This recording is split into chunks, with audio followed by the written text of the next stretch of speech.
Hi everyone. In these notes, we're going to be able to say I can find the percent of change between two numbers. So your central question is, how do I find the percent of change? Question mark. Okay, so the formula that we're going to use is big minus small over original times 100. So big meaning like the big number, minus the small number over the original number, so the initial number, and then times 100. Okay, so what is an increase? That's when a value goes from small to big.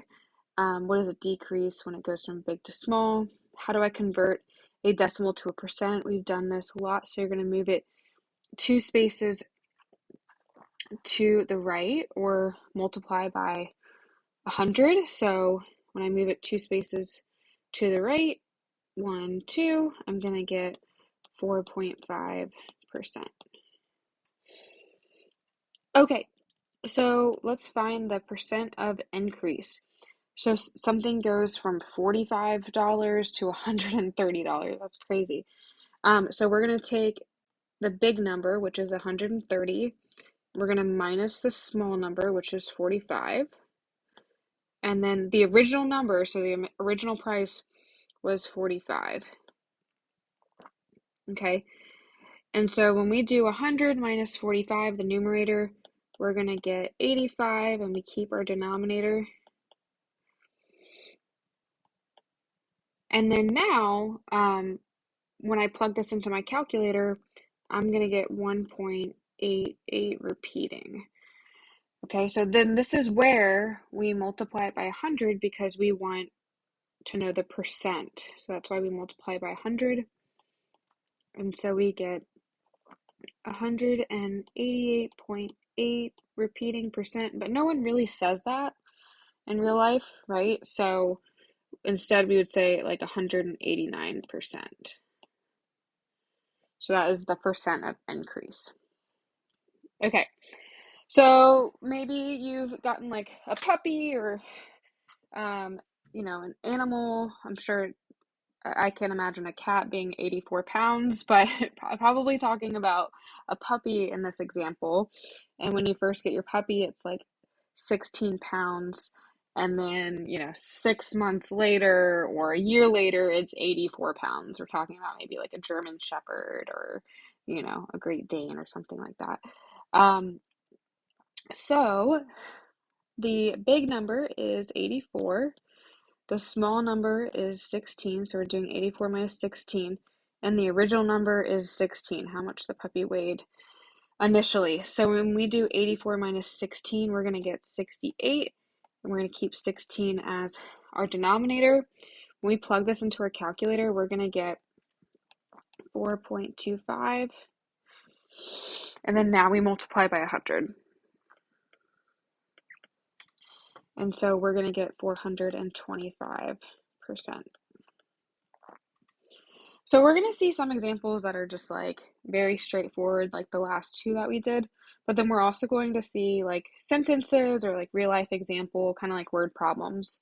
So for example, the van store marked up their checkered vans from $40 to $56. What was the percent markup? So the percent of increase. So they were originally $40 and then they went up to 56. So my big number is 56. My small number is 40, and the original amount that they were was $40. So when I do 56 minus 40, I'm going to get 16, and I keep 40 in my denominator. And so when I divide, I'm going to get 0.4, and my last step is to multiply by 100. And so when I do, I get 40, and so I got to write the percent sign behind the 40, and so 40%. Okay, let's flip to the back. Okay, so on the back, we're going to talk about percent of decrease.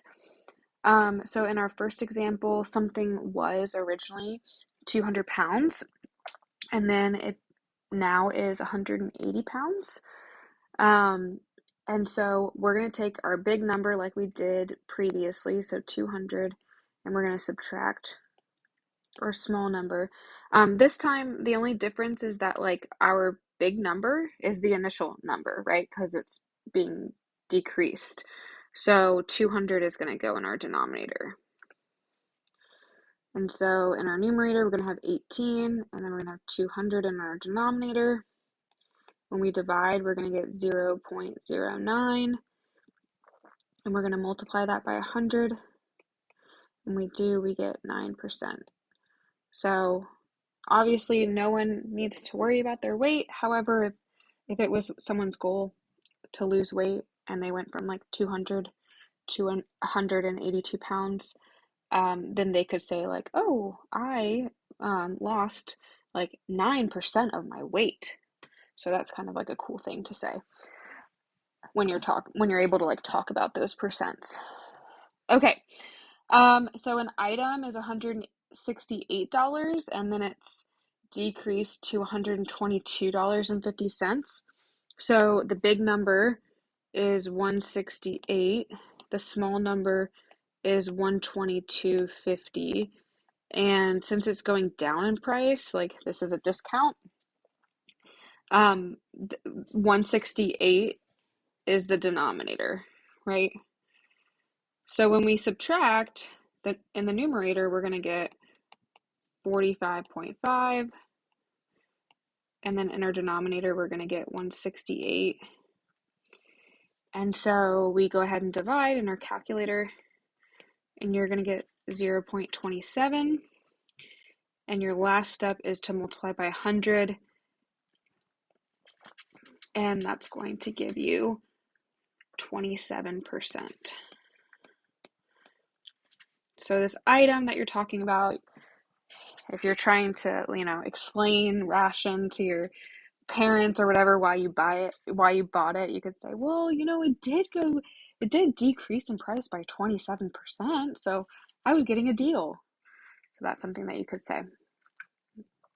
All right, so this next example is talking about inches, and so the original height was 68, and then it went to 52. So the big number is 68, the small number is 52, and the original amount is 68, the original height. And so in our numerator, we're going to have 16. In our denominator, we're going to have 68. And so this is going to give us 0.235, and we'll just kind of stop there. I know it continues, but we'll just kind of round it right there. And then we need to multiply by 100. And so when we multiply by 100, we're going to get 23.5%. All right, our last example. A shirt went on sale from $28 to $19. What was the discount percent or percent of decrease? My bad. So the large amount, the big number is 28, the small number is 19. The original amount was 28. So when we do 28 minus 19, we're going to get 9, and we're going to have 28 in our denominator. And so this is going to give us 0.3214, and we're going to multiply this times 100. And so this is going to give us 32.14%.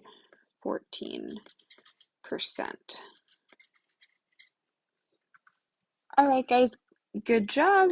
You will continue with your classwork to show me what you know.